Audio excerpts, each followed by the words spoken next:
All right. Welcome, everybody, to the Black Ribbon Warrior podcast. I am your host, Lee, and this is my lovely bride, darling and dear. Hello. Hi. So, we have had an interesting week. Nothing like, oh wow, exciting, like earth-shattering news or anything like that, but exciting in stepping out of our comfort zones. Mm-hmm. And which I think will be the topic tonight. And by that, we had the comfort zones we were in pre-cancer. Then you get into the comfort zones post-cancer. Well, we are post, but like during cancer. Now we're into treatment after post treatments. Yes. And as we've talked before, what it's like living day to day with this in this new world, this new realm that I'm in, if you will. So comfort zones. What would you say your comfort zone was pre-cancer? Pre-cancer, I was just straight up mom. Right. I really focused on the kids and the sports and the school, and you were working, so weekends were you and I. And by weekends, I mean like Saturday afternoon and Sunday.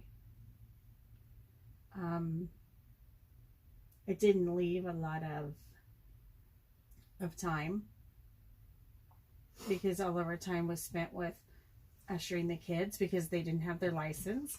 Right. And we had two at home that were busy, so there's a lot of running.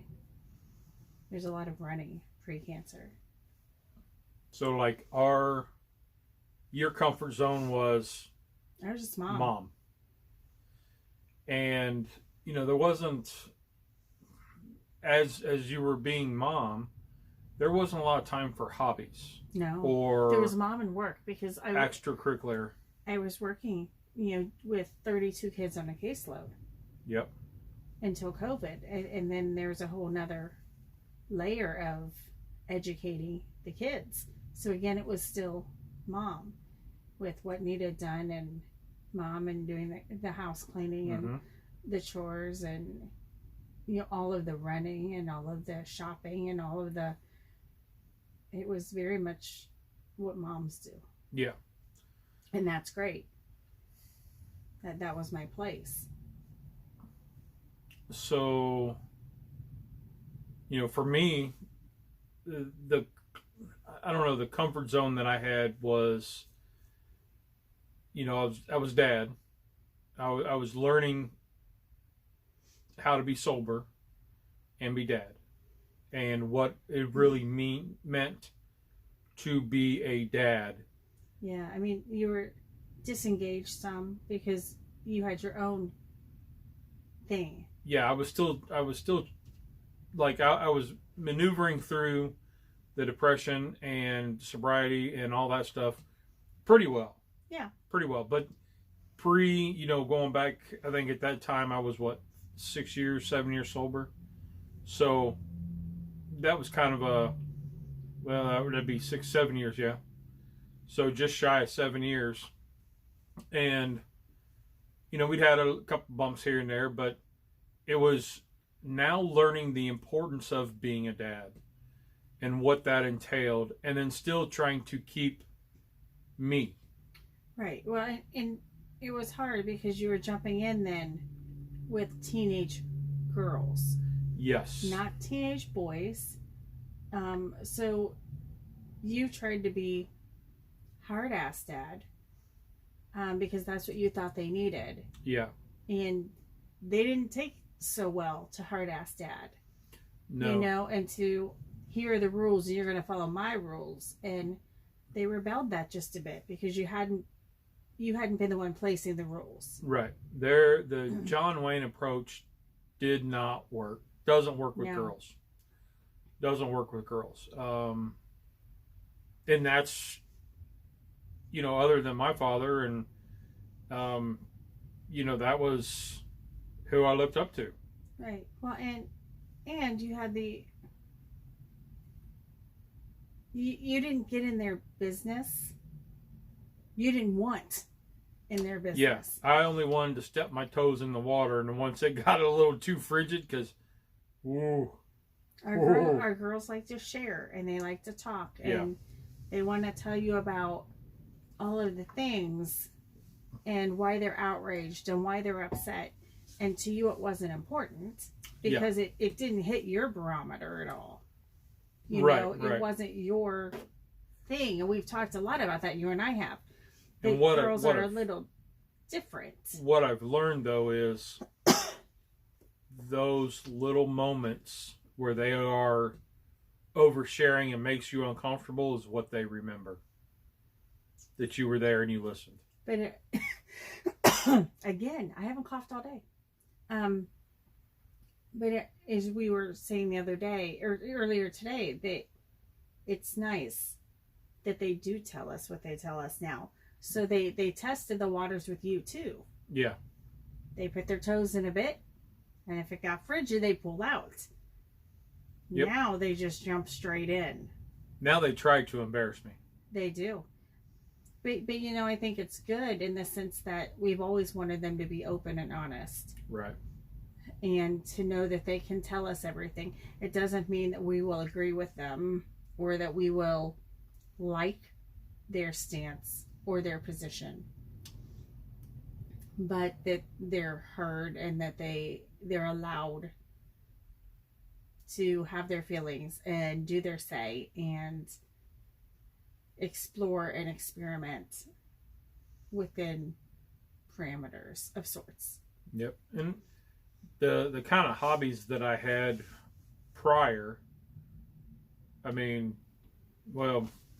was about 7 years removed from drinking beer, which was a hobby, and a way of life up until 2014.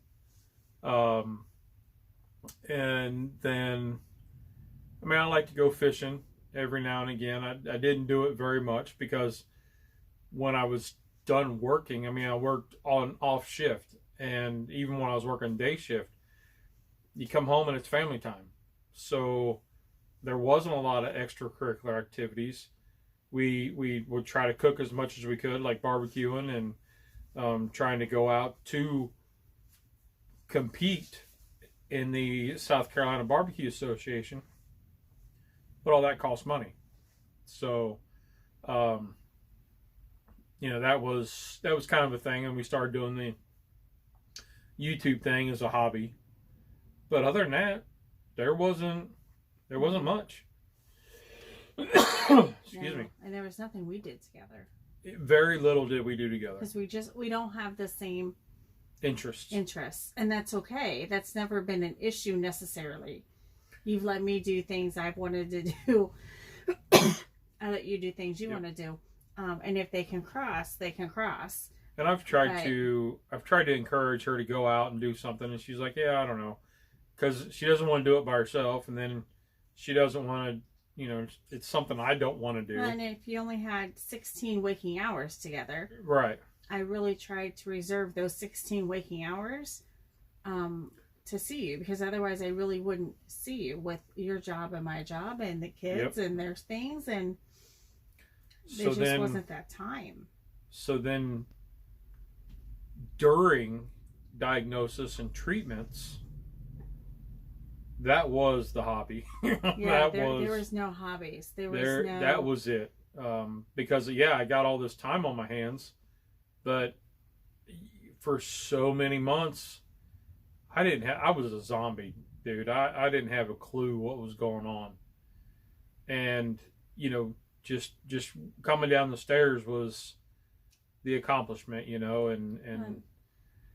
I tried to work, and after a certain spot, like I took about 5 months off completely, took them off, And then I was like, okay, I think I need to go back to work. And you were like, I think it's time for you to go back to work. But I would only work like 2 hours out of the house, and then I'd come home. And you were frustrated with me, because I wouldn't just work the whole day. Well, and yes, I was frustrated, but it was like, because here I am, a grown man, who can't work. Like, it didn't, and I'm in a position that I hadn't been in since I was a toddler. Right. No, like, where I needed somebody to watch me all this time. Yeah. Like, so that was the most time, other than the 2 vacations we went on by ourselves. Like, since we've been together, or we moved in together. We've been together 23 years. So in that 23 years, there's only been probably 2 full weeks where we've had just each other. Mm-hmm. No kids. And which kind of leads up to where we're talking about, because in that time, I mean, we've always had kids. We've always had done things for them, or what they wanted, or things they would enjoy. Yeah, or one of us would branch out with a friend or whatever and go do that, but not together. And, right now we're kind of looking at, during cancer, we were like, okay, the oldest one stayed as far away as she could, because she lived far away and she worked, and she just started that job. So it was important. She was getting on her feet as an adult. Big girl job, that she went to school for. So I'm not trying to pull that back or anything. Fantastic what she did. And I told her if she came home, I was beating her ass. So that was out there. Like, I wanted her out there doing that. The middle child was working as much as she could and trying to run. I mean, because she's a teenager. She was 18. And, that's what they do. And it was easier to deal with. Which left the youngest one, she had to be here with a lot of it. And she was probably my right hand through most of it. Mm-hmm. And she heard me when I was like, Mom's driving me nuts. And she's like, oh, I know. And we would just sit and watch some, South Park on the TV. Well, we've talked that this is one thing I haven't been through. I've done a lot of medical things with my family. Mm-hmm. This was one that I really didn't have a lot of experience with. My mom had cancer, but we lived here, and my brothers took care of her. And hers wasn't like chemo and all that. Yeah, she did. She went through chemo. Did she? Yeah, but we also were in it was a very tumultuous kind of relationship at points. Yeah. So my brothers took care of her, and my sister was there, and I stayed here. And I call and check on her. I think she did I want to say 6 rounds of chemo or something. I was thinking it wasn't very long, and it was one that they're like, we're gonna use chemo and this is gonna be good. We're gonna get this. Okay, great. But I hadn't gone through this, and so I would wake you up all the time. Like, if you normally got up at 9, I swear I was in this room 100 times. Yep. Checking you, and you're like, good gosh, woman, I just wanted to sleep. And I remember saying, well, I needed to know you were waking up. Yeah. Because that was a fear. It was just a fear that I was going to go to sleep and you were going to die. Mm-hmm. Like, everything, because you hear those stories that everything was going great. He was doing great. And then one day he just didn't wake up. Yep. And so that was part of my, I'm going to come home every 2 hours. I'm going to wake you up. I'm going to come in this room and put my hands on you.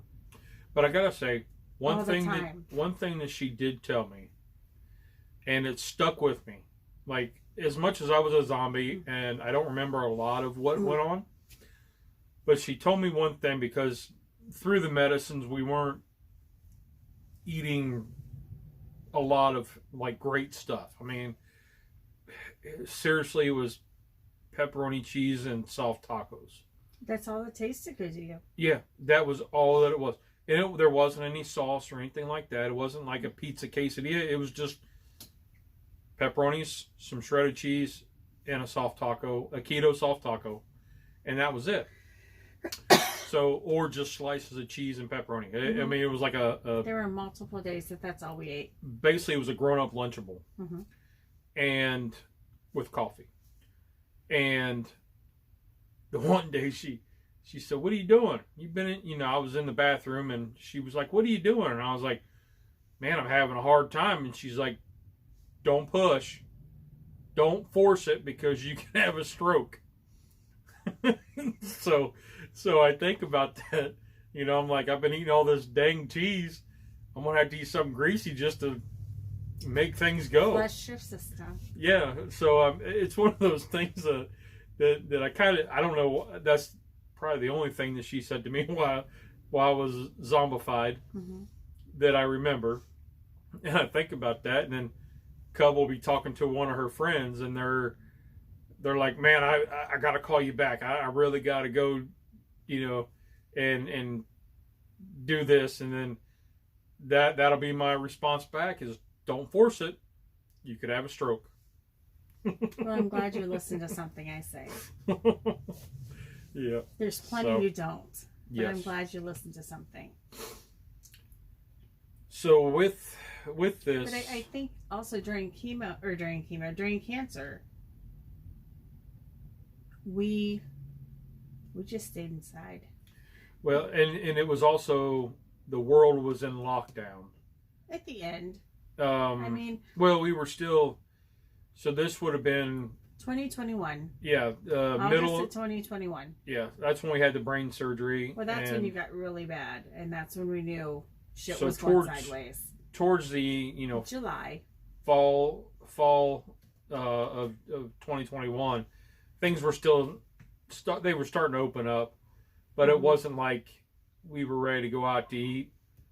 Like we went to the swim meet, and I carried a cane. I actually constructed a cane. You did. That was one thing you did. I took a lightsaber, toy lightsaber, and took the guts out of it and put a dowel rod in there and fixed it in there and painted it, and that was my cane. It wasn't for actual stability. It was more like a walking stick. More of a walking stick.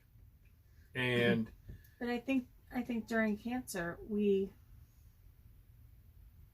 were, you weren't aware of things, and you were tiring so easy. Mm-hmm. So if we went out one day for a couple hours, I knew the next 2 days we weren't going anywhere. Right. So we planned it, and we had to plan your medicine, and we had to plan when we ate with your medicine, and what we ate with your medicine, and when you could nap, and what the girls' schedules were. And there was a long time I didn't want you by yourself, and I would wait till the kids got home so I could run to the grocery or run to the pharmacy or do the things, because I didn't want you left alone. And I think my comfort then during that time just became taking care of you, and the rest of the world didn't matter. Right. And so that was the comfort zone, was the house. Yeah, we didn't leave. We didn't venture out. Yep. And I cleaned a lot because I was so worried about germs and the kids in school and germs. Yep. I really should get back to that. But we just didn't leave. Yeah. And there wasn't like anxiety or fear that the sky was falling or anything. It was just, there was no desire, no need, no drive to go out. And I think we were exhausted. Yeah. We were exhausted for 110 different reasons. And when we would go to the doctors, that was our outing. It was an all-day event. Mm-hmm. Like, we would go, because we'd have to drive to Charlotte. We'd have like a 10 o'clock appointment. So we'd have to, hit traffic about 8, say 9 o'clock. They give us an hour to get there with traffic. We're good. And then we check in, do the blood work, get up for the appointment. So we're leaving about 8:45 or so to make sure we're there for all that. And then you'd have your appointment.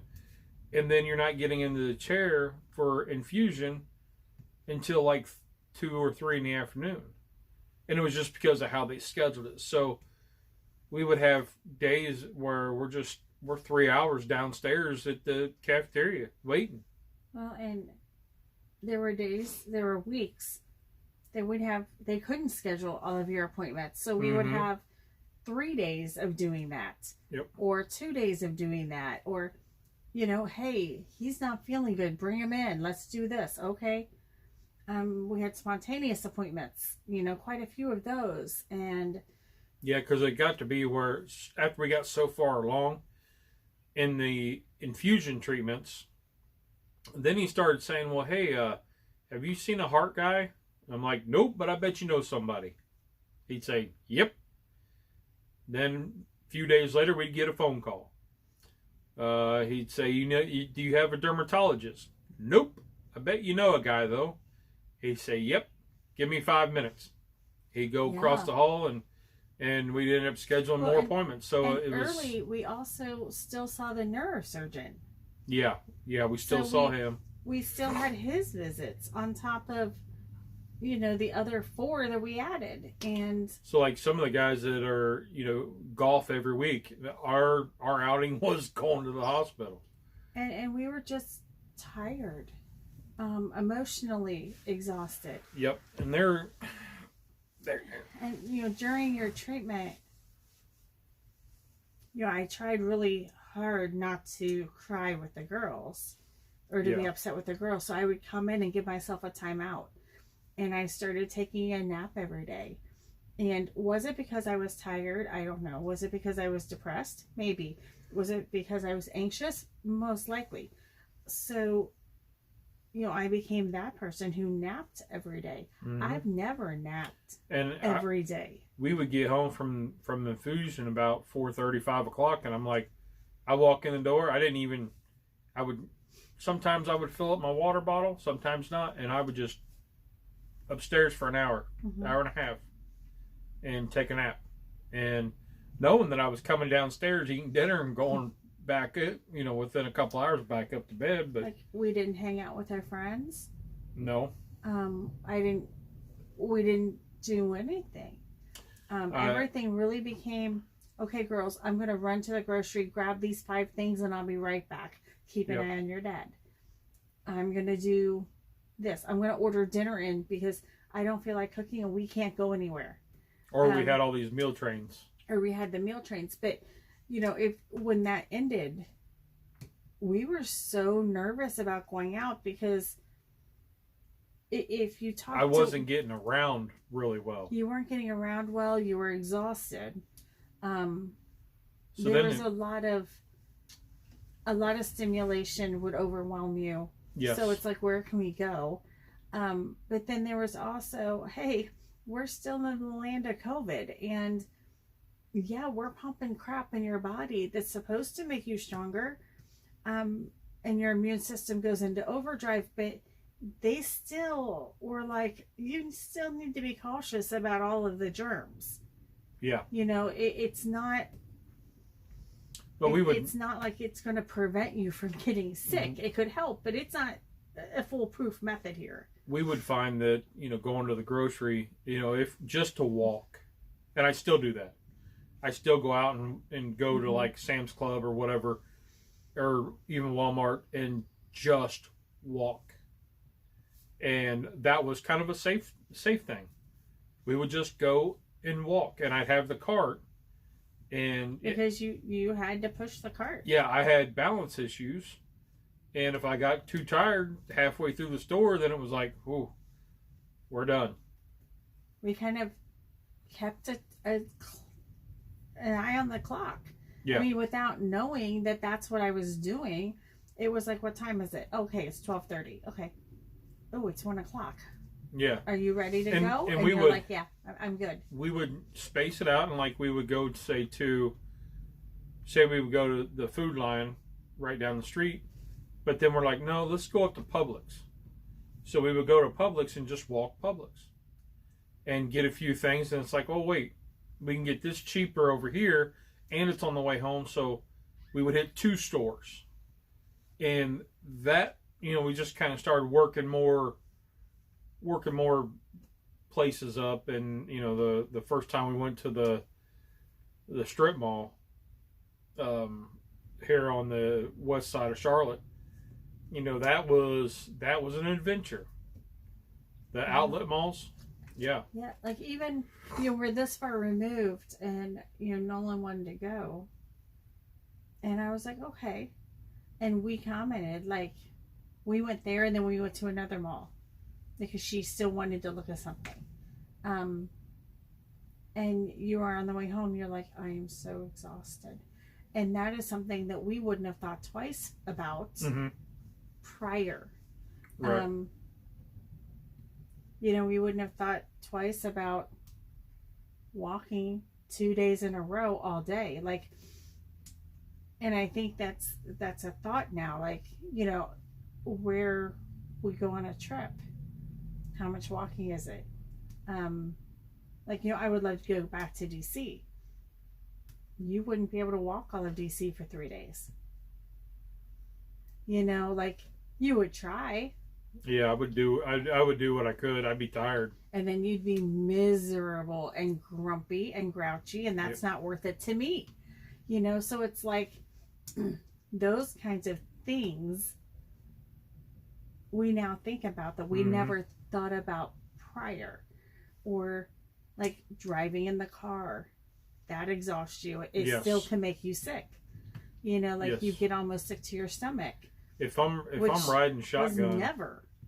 If I'm riding shotgun, I mean, it's that stimulation, and especially at night, that stimulation's enough to turn my stomach. The headlights coming at nighttime, or just the car zooming around you. If I'm looking out the windshield when I'm not driving, like I'm just riding shotgun, it bothers me. Rain. You're not good at the rain. Yeah. Tonight we were out running because Cub wanted to stop at a Sam's Club, and so we went and picked her up from work, and she wanted to stop there, so we stopped, and it just downpoured. And I was on the edge of my seat. You know, I wasn't panicking, like I wasn't feeling. No, but your hands were getting really tight on that steering wheel. I was a little nervous, but I hadn't hit panic mode yet. Like I hadn't. I think what anxiety was attack. You were in town, so the speeds were low. Yeah. Had I been on the interstate, no, I'd have pulled over. Yeah. Which, you know, pre-cancer, I would have never done. No, you would have just kept driving. I mean, I've driven to where you can't see 5 feet in front of your car. And now I'm getting real good at that. Because I swear to gosh, it rains like that every time we go somewhere. But, you know, I think we're learning. It's funny, like, we're not only post-treatment, we're also kind of like semi-empty nesters of sorts. Like, we still have 2 girls in the house, but they're done with high school. Yep. You know, we're working on the college stuff. So the middle one's home from college right now and is doing classes and working a full-time job. And the youngest one is full-time job. She's actually transitioning right now. And so she's kind of still, she's employed by 2 right now. But there will be. It's going to be dropping. But one will probably be dropping when school starts because she's got classes coming up. Right. So they're sharing a car. And that's been interesting. They've done very well with it. They have. But nobody's came down the stairs with a black eye and hair ripped out of their head yet. No. But you know, that in itself is a new outside of my comfort zone. Yeah. Is parenting adult children. Yes. And one that has been living the lifestyle at college. Yeah. So not always super successfully. Yep. And having a lot of struggles with some of it that we knew would be her struggles. They're not shocking struggles to us. They are shocking struggles to her. By all means, we're not helicopter parents. No. So, but we are the ones that have to remind you that there's a ditch. Mm-hmm. So you got to keep between the ditches. And if you get too close, we're kind of that gravel that hits the side of the car saying, whoa, or the whatever they call those on the side of the highway. The shoulders? Oh, yeah, I don't know what they're called. Yeah, I don't know what those are called, but the warning, that's kind of what we're doing. Hey, make your mistakes, but here's your deal. These are your parameters, you got to keep it in there. Yep. But learning to parent 3 of them like this is, one, not easy, and it's new and it's uncomfortable. Yes. So it's this stage right here.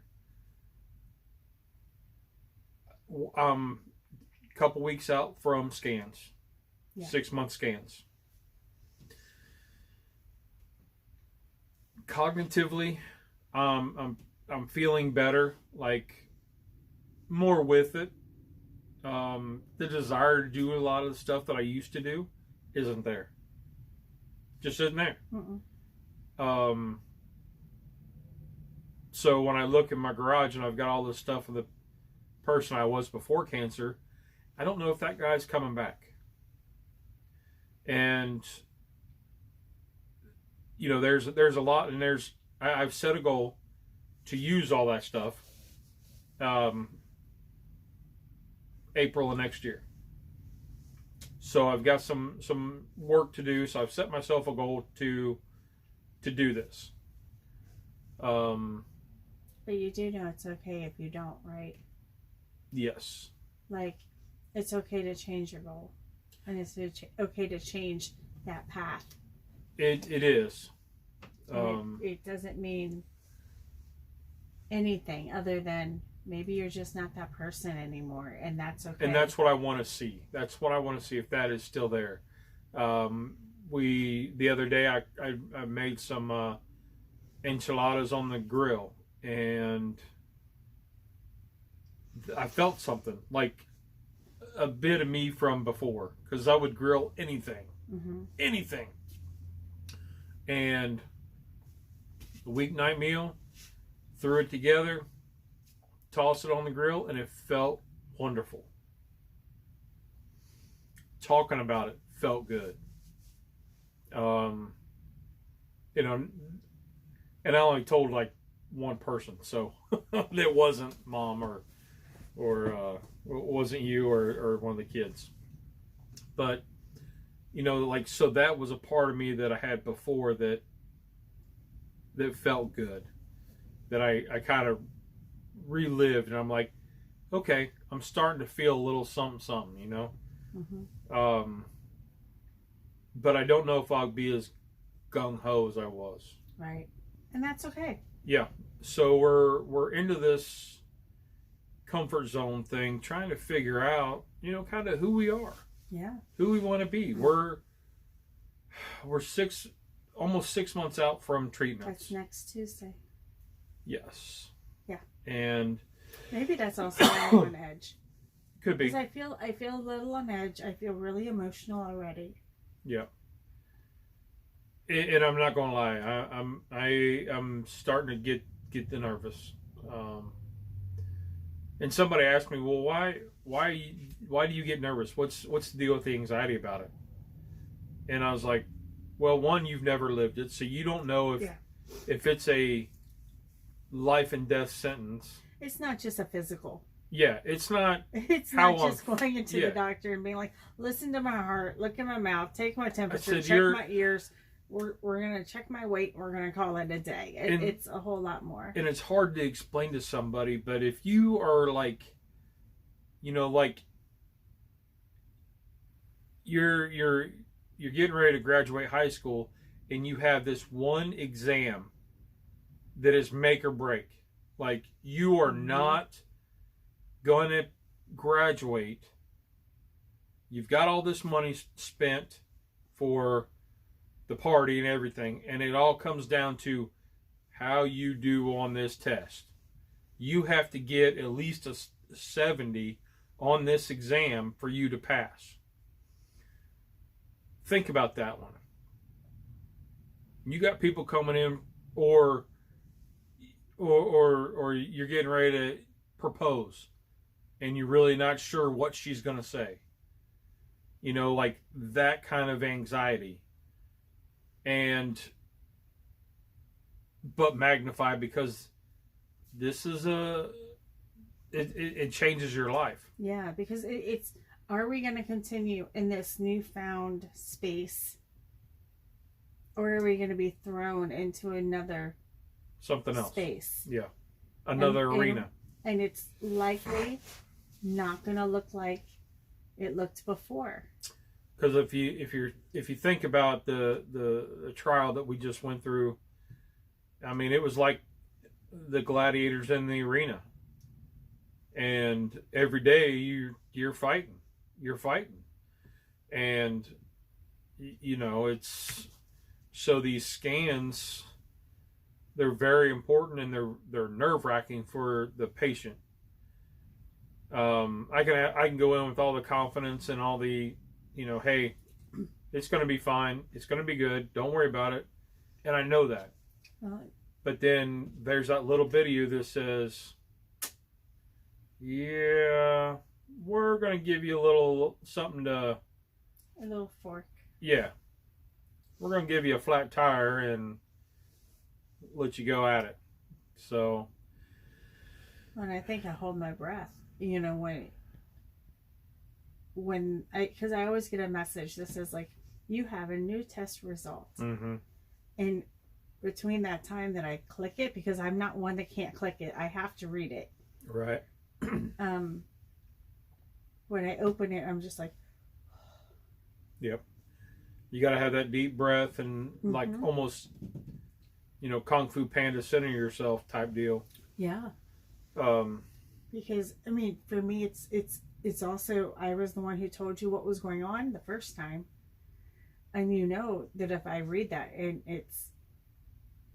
if it's good, or, you know, we haven't had the experience of bad, I'm not going to be able to keep my mouth shut. No. You know, I would be the one telling you again. Yep, because I'd ask her, hey, what's it read? And that's scary. Yep. And the doctor, when I talked to him the one time, and he was like, how you feeling? And this was after scans, and I was like, I'm a little nervous. And he said, for why? And I was like, well, I don't know what these are going to read. He goes, all of them been good. You're going to be good. Mm-hmm. I'm like, yeah, we'll talk in about 10 minutes after you tell me what that says. Yeah, let's go back to what that says. You know, and so, you know, we're entering another comfort zone. Like, I feel like we've been in one for 3 months. Yeah.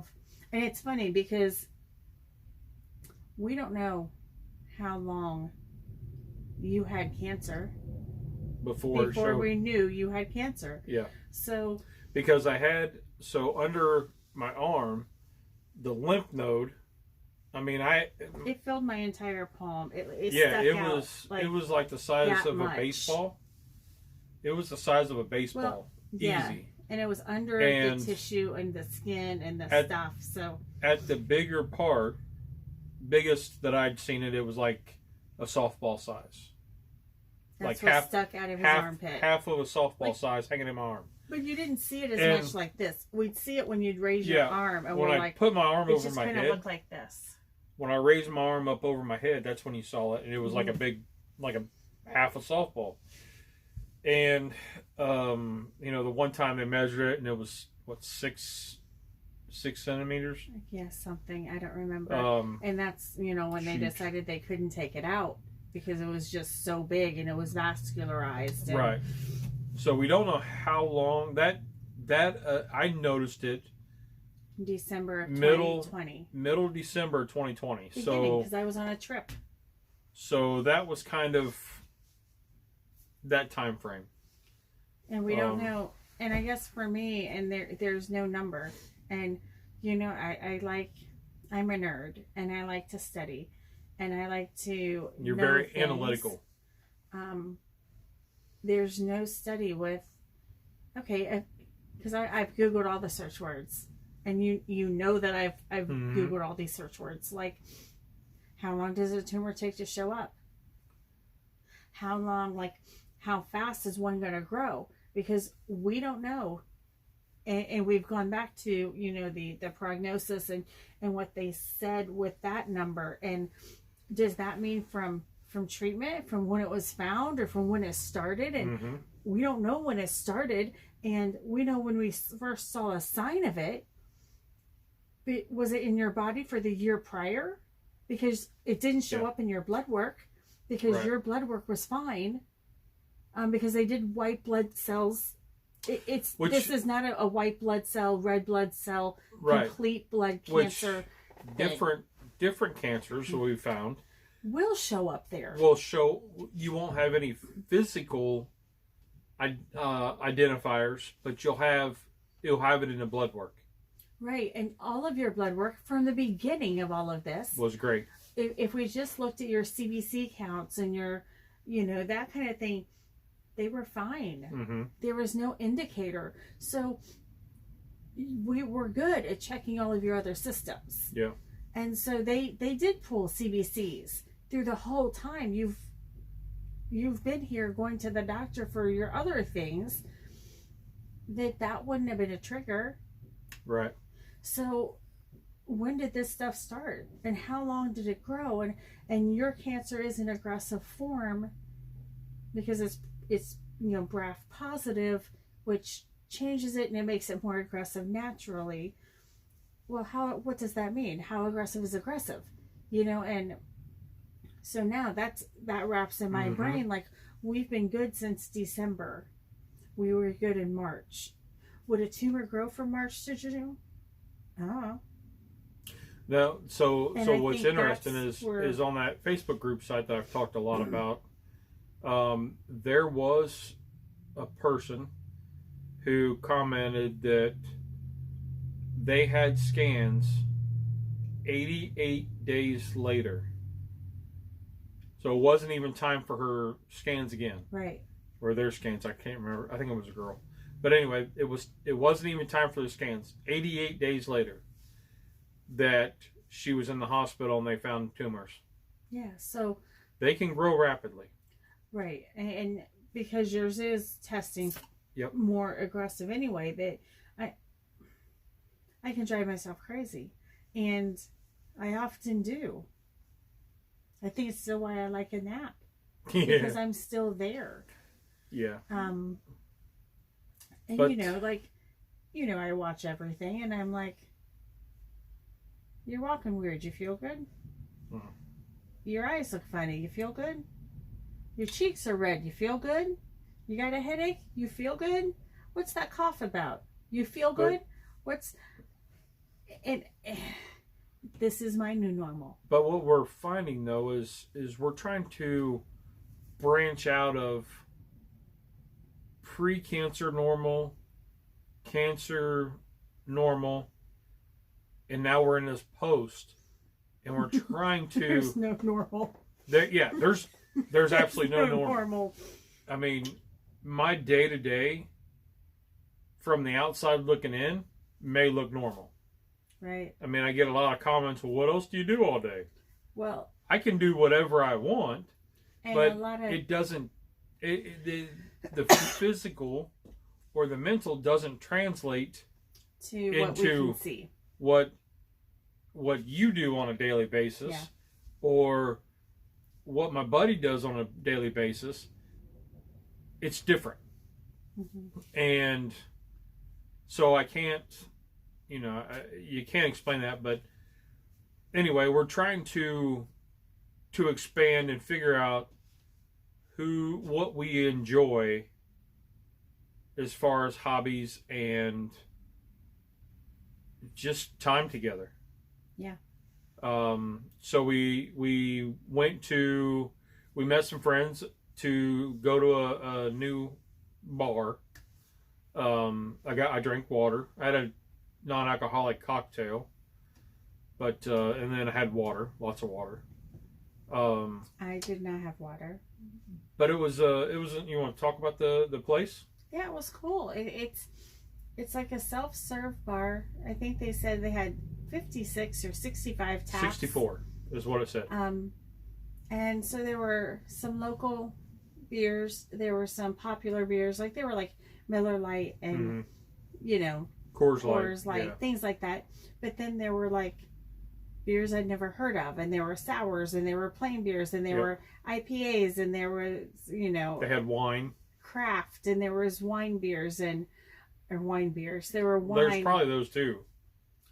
And you basically scanned your wristband, and then it would start your tap could flow.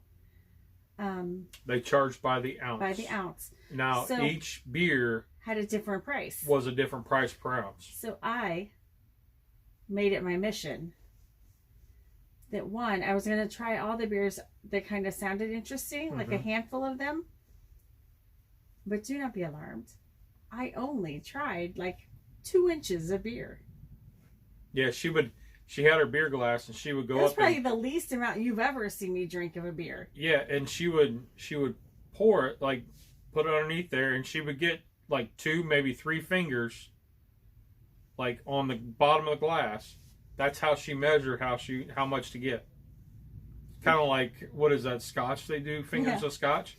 So it was like that. So I do like scotch too. She would hold her glass and just pour, and she'd say, "Oh, 2 fingers, done."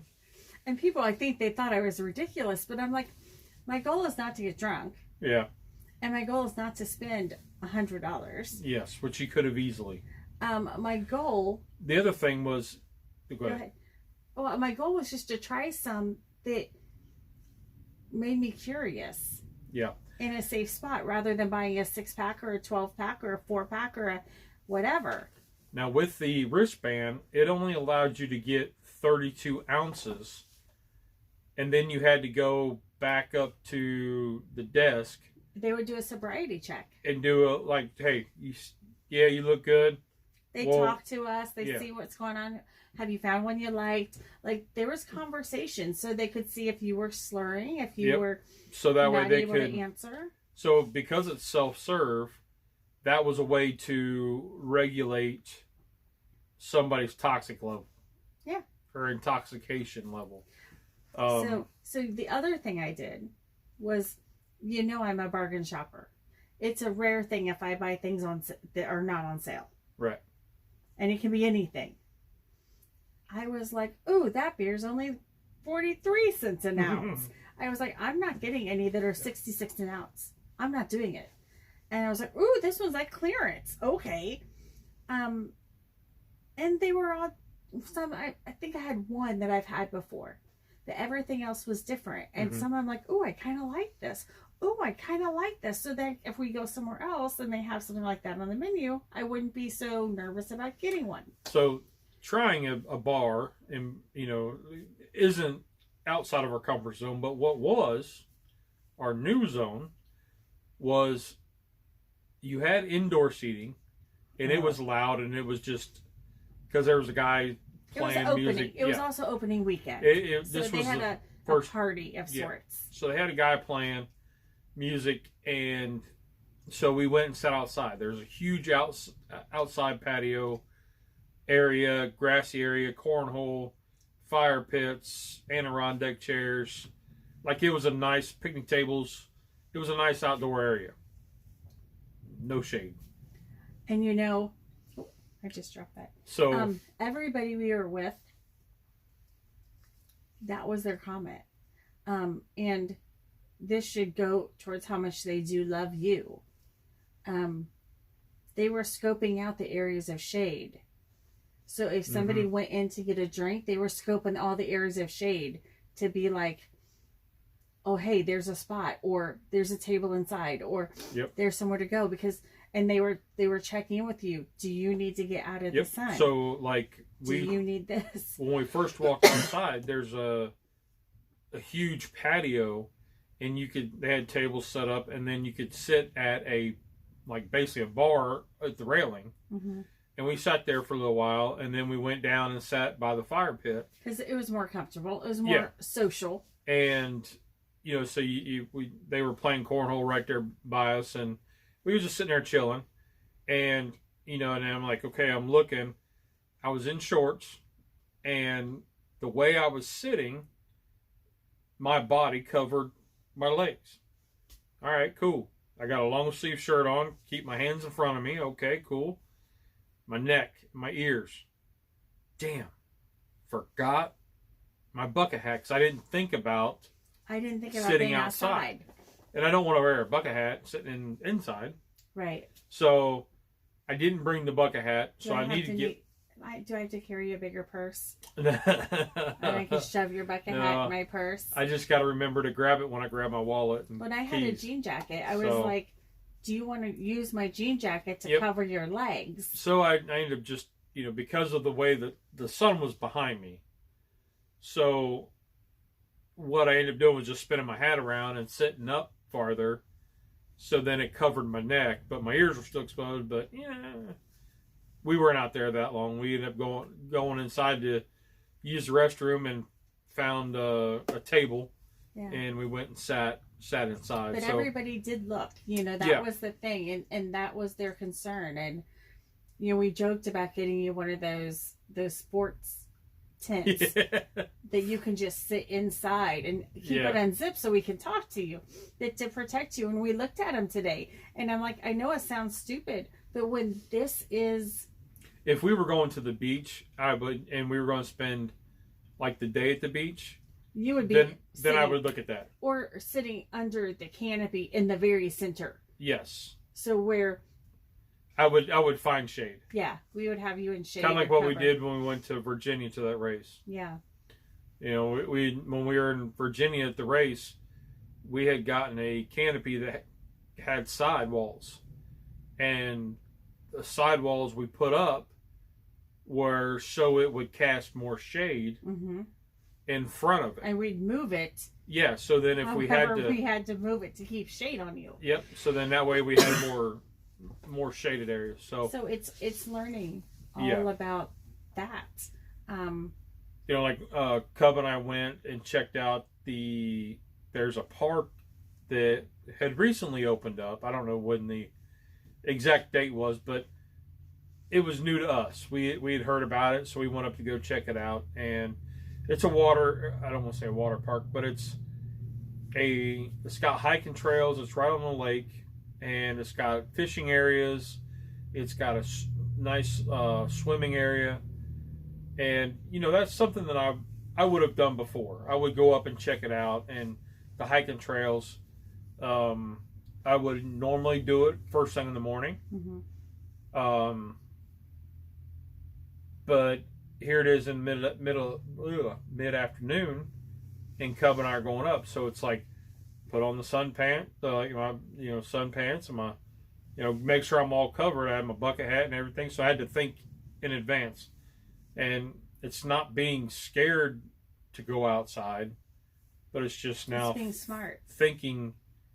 It's not like you can just, hey, I'm going to go do this, and you walk outside and go do it. No, you really got to kind of put forth that effort and be conscious of what stupidity you're about to do. Like we were looking at, we were at Sam's Club tonight and just happened to walk by the pallet of their brand of sun shirts. They were $15, and they had a couple of them with the hoods. And I said, hey, I like the idea of the hood. I have a couple of them with hoods, and I really like those, because in the moments where I'm out, like we were the other night, and I have that on and I'm outside, I can still at least pull it up and cover my head. Right. But yeah, this new norm, we don't know what it looks like. New comfort zone. I think we're going to be testing our boundaries. We are. I'm excited about some of it. Yep. You went kayaking last week. How was that? I know how it was, but we talked about it last week. Yeah. I loved it. I think I'm a water person. You know how they say that everybody kind of has something that some element, wind, fire, earth, sun. I don't know what I really don't know what they are. Water, that they associate most with. I'm happy in water. You know, I take super long baths. I take at least 2 a day. Mm-hmm. Every year I buy a new swimming pool and I get a float and I float in my little 10-foot. I get a raft and I float in it. And every year I do this. Mm-hmm. And I got one this year that's more like a bathtub. So it's not super floaty, but there's still, you lay on something and there's water. And I think just floating and being weightless and being in that state is comforting for me. Mm-hmm. So being on the kayak, it was just comforting. It was on the lake and my body was floating and I loved it. And it was an inflatable kayak. Yeah, it was inflatable. So I mean, it was nice. It was, you know, with one of my best friends, and we got to have some girl time, and we got to just talk, and we both got to just float. And even when we were done kayaking, we had life jackets on. We just hugged our life jackets and we just floated in the water. And like we're sitting, like our feet weren't on the ground. We weren't standing. We weren't swimming. We were just floating.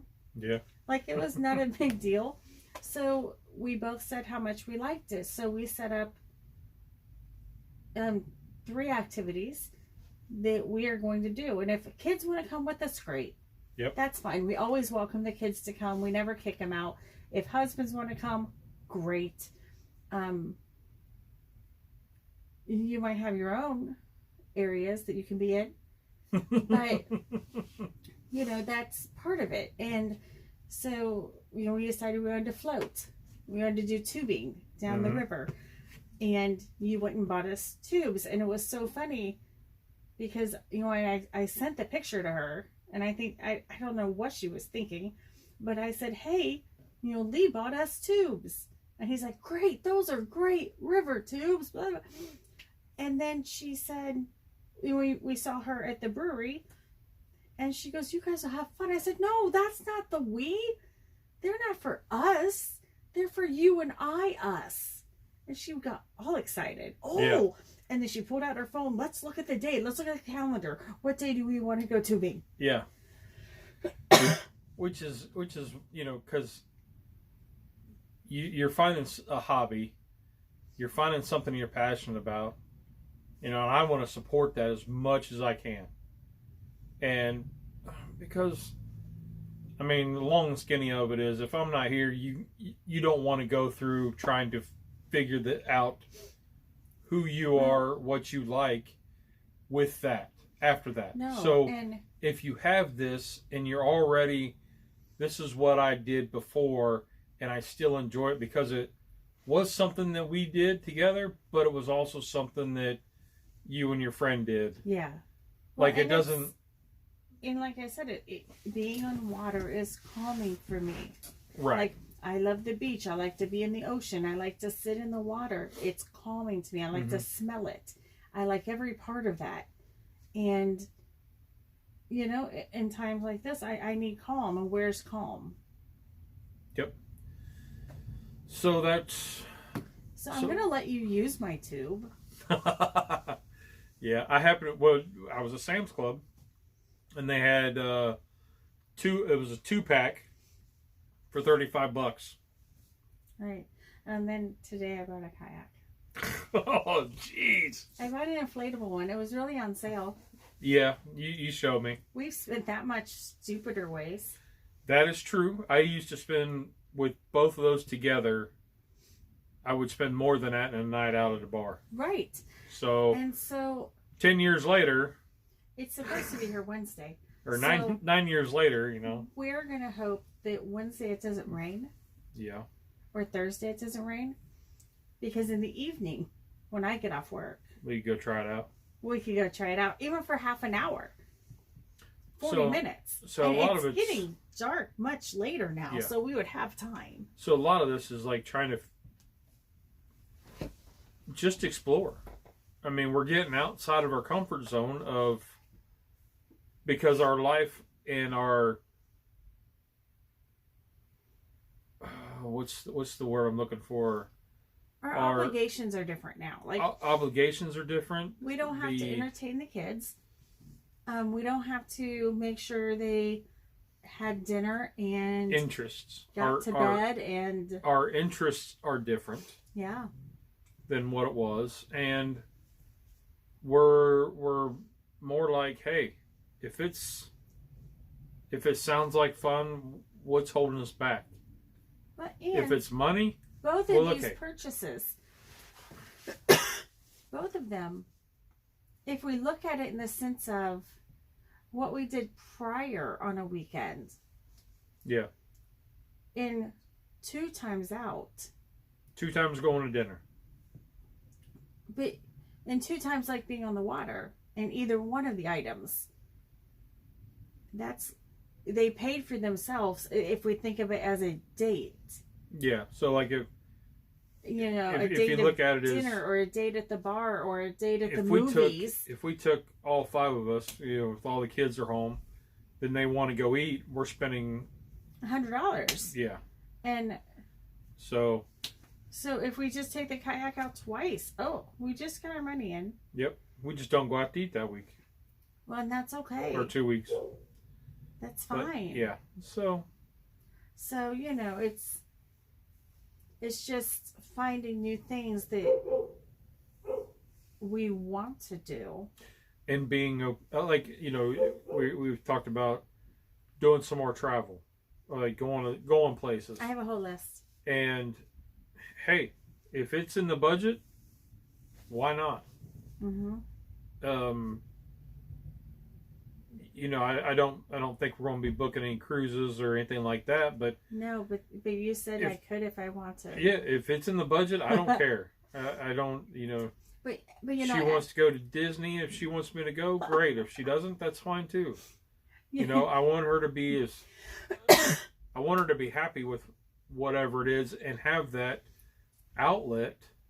And just for the record, Disney is not one of your top 10 places you ever want to go. So I wasn't kicking you out. No. But I knew it was something you didn't want to do. For me, it's not one of the places I'm like, oh man, I can't wait to go. I will go to make the memory with you. And I'll be excited. Yeah. As much as I can be. But I won't be like, on a scale of 1 to 10 to 12, I'll be like a 7, 8. Right. Well, I don't know if I would be a 12. But, when times get really shitty here, I'm like, that's it. I'm booking. I'm going to go. Yep. It's the happiest place on earth. I can't feel bad there. We've talked about going to Texas to see our friends. I would go Texas before I go to Disney. We're going to Delaware. Yep. We got Delaware coming up. We're going to Ohio. And we're making the travel plans. It's all based on gas. Well, and we talk like, okay, these are goals we want. This is the budget. Mm-hmm. So this week, here's the plan of expenditures that we're going to make. Right. Here's that we're not going to go to the grocery. Well, we just shot that to shit tonight, didn't we? Yeah. Thanks, Cub. But we're done now, and we're not going to the grocery next week either. Yeah. I hope it works out better than this week did. It's day 1, and we couldn't do it. Yeah. But Cub asked for a couple things, and that's what happens. Yeah.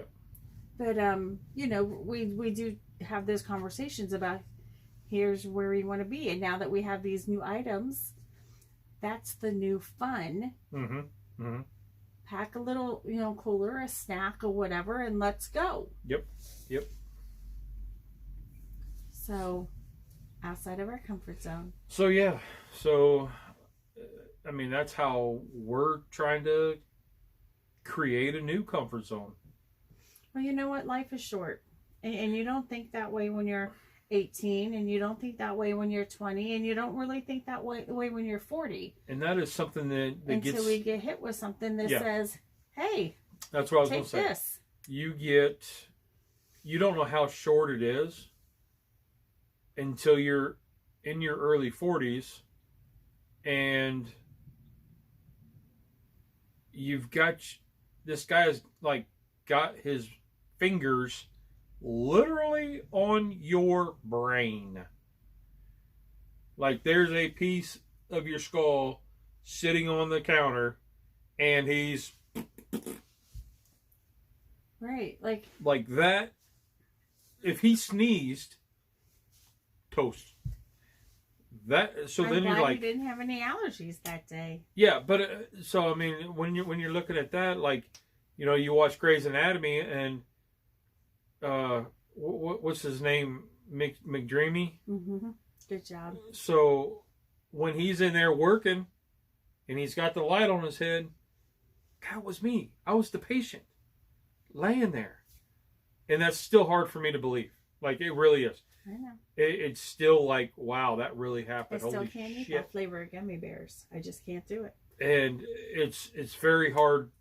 It's still hard for me to wrap my head around that actually happened. But yeah, I mean, I was a blink of an eye away from being toast. Mm-hmm. And I'm glad his batteries didn't go out. yeah. You know, it's just, but even, so you don't think your life's going to be rocked the way our life was rocked at our age. Right. And unfortunately, you know, I think there's many people going through it just that we know that are our age. Yeah. And you don't expect your life to be rocked at that age. Right. And then their support system is different. And it's kind of like, suck it up and go. Or, you know, when, you know, our group that we were with were very cautious, very concerned, and not like, it's your problem. Right, I think not ours. A lot of the people we know have really good support systems, but, you know, I'm thinking of somebody who just recently was diagnosed with cancer. It's a different type of cancer, and she has young kids. Yeah. You know, and I'm like, ugh. This wasn't in your plan. It wasn't in any of our plans. And with young kids, how do you teach them? Yeah. I mean, they're like elementary school aged. Yeah. And it's like, how do you teach them and stay strong and positive? And, you know, I mean, that's a special kind of someone. Also realistic. I mean, they're going to see all... good, bad, ugly. Yeah, I mean, they're going to see all of it. That's a special kind of someone. You know, and so in that sense, I think we were really lucky that our kids, we could at least talk to them. We could be real. We could be real with it. But we could have we could have the real conversations that needed to happen. Like right now, because they're mature enough the middle to one, understand them. Right now, the middle one and the oldest one, when we start, when the conversation comes up, they get uncomfortable. Mm-hmm. The oldest one especially.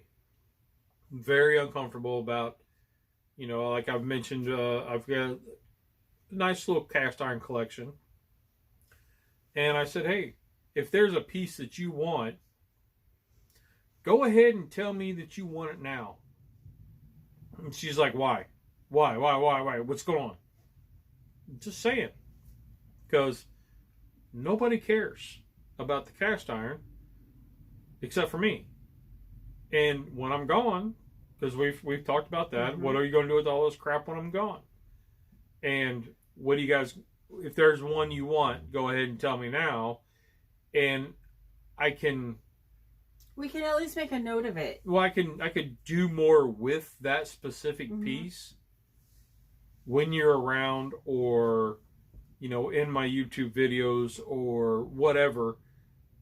So you have that memory of that piece being used and whatnot, kind of create something around it instead of, oh, that's just something Dad had, you know. So, and she got very defensive and very cut off and very that's not happening, we're done talking, and hasn't called in like, I don't know, weeks. But, you know, the youngest one's like, Dad, really, we're not talking about this right now. And I was like, I'm just saying. She's like, you know, I'm going to keep everything that you don't. I was like, okay. Yeah. I mean, and that is real. That's real. And it's going to be something like, I look around this little room, and this room is what? I'm going to say 8 by 12? Yeah. I don't know. 8 by 15? It's a walk-in closet. But looking around, I'm like, I'll live with that forever. I'll live with that forever. I'll live with that forever. Yep, that's not going anywhere. Maybe they'll let me get rid of that. You know, and not that I would ever wish you away, and you know, but the realistic part is... Come on, honey. That...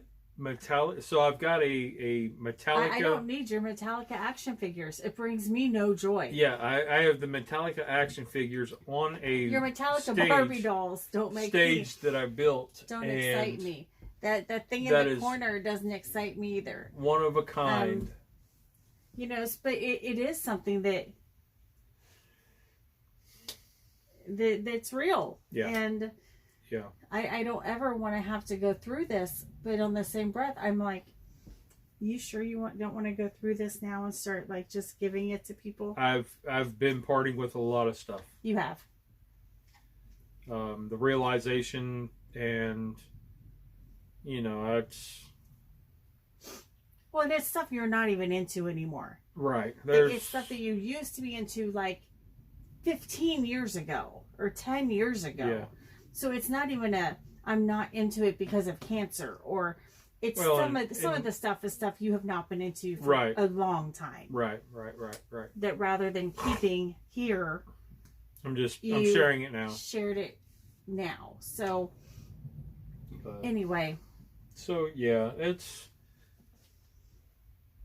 there's nothing that says that you can't get out and do something. We are not outside. Trees. We are not rooted.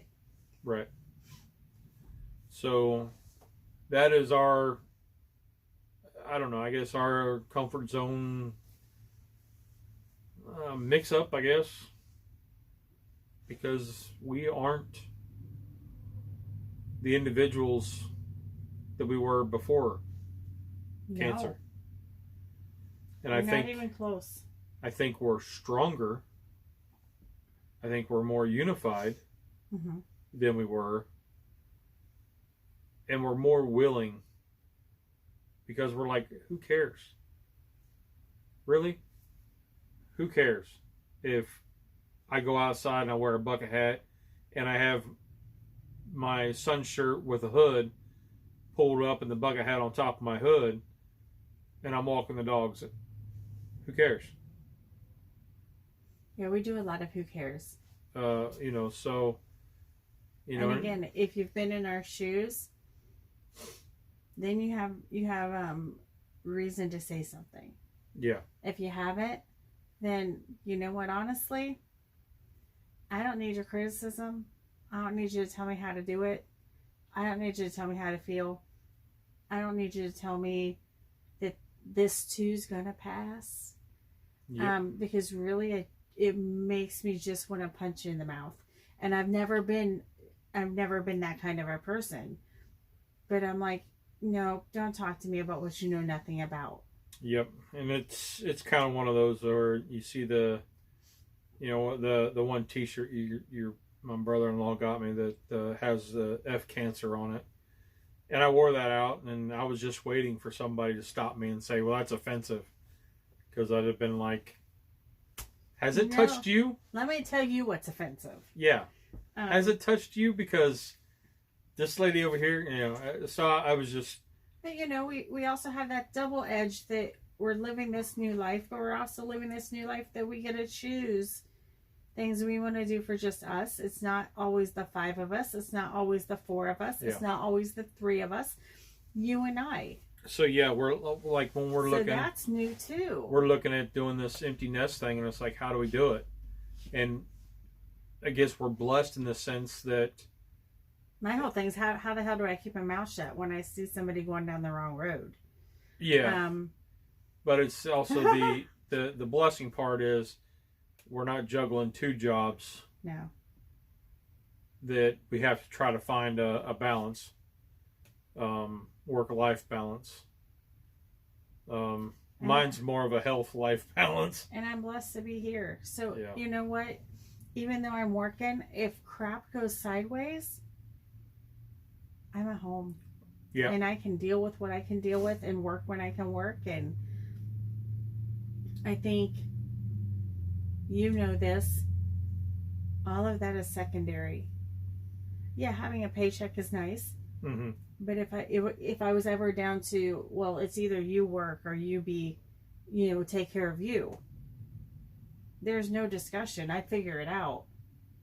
Right. I figure out a plan. But because you were almost taken, I'm not making that decision again. You know, like, there's no decision to make. Yep. And I'm completely at peace with it. As far as, you know, saying, screw you, job, because this is the important parts. I can live on a whole lot less in a whole lot smaller space, and none of that crap matters to me, and it hasn't mattered to me for a long time. Because that was one of the first things I told you. If we need to sell this house to take care of you, I'll sell all of it. Let's go. Let's put it on the market, and let's just bank what we have, and I'll take care of you. And you're like, honey, back up. We don't need to sell the house. and your dad was like, back up. Don't sell the house. And I'm like, I don't care. Yeah. I'll live in a shoebox. I don't care. But I need him. So even when you annoy me, I need you. Which is only during lunchtime. Because most days I don't fix her lunch. No, he says, oh, is it lunch already? Yeah, there's leftovers still. I take lunch at the same time every day, y'all. It's never a surprise. So. But hey, we need to get off here because we do have a couple other things to get done tonight. So. Yep.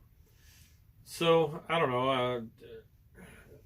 Living in a comfort zone. If you put yourself in a box, you're going to stay in a box. Yeah.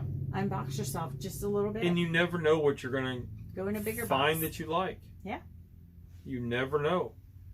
Like, my buddy goes to the auction with me, and he's like, I don't like that. Okay. But you went. It's something different. Instead of coming home and watching reruns of whatever it is, you know, Seinfeld, you know, you're out doing something different. Yeah. So, but right. I don't know. Yeah. Not every day is a good day, but there's something good in every day. Yep. That's been my new kind of tagline, I guess. I guess so. I've been using it quite a bit. That's all right. But, yeah.